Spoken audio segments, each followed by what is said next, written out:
उनसे कहा कि साहब, मेरा आपसे एक प्रश्न है।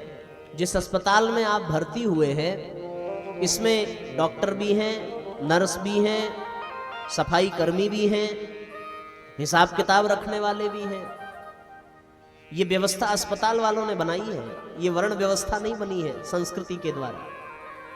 अब ये सब आपस में लड़ने लगे। डॉक्टर कहे हम बड़े हैं, नर्स कहे हम ना होते तो कुछ ना हो पाता, हिसाब किताब रखने वाला कहे कि सबको सैलरी, सबको तनख्वाह मेरी वजह से मिल रही है, हम अगर लेन देन ठीक से न करें तो कहां से हो पाएगा।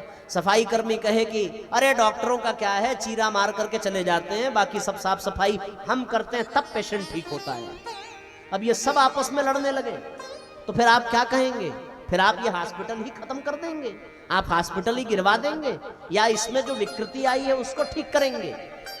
ये ऊंच नीच तो इन लोगों ने आपस में पैदा कर दी है।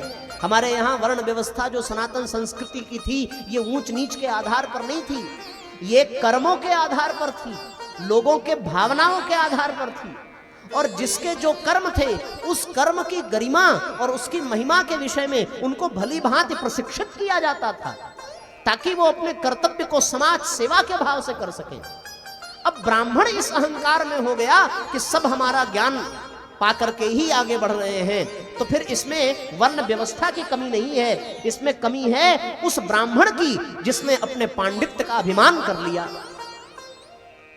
वर्ण व्यवस्था की कमी नहीं है, कमी है उस शूद्र की जिसने अपने आप को हीन समझ लिया, जिसने अपने आप को दयनीय समझ लिया।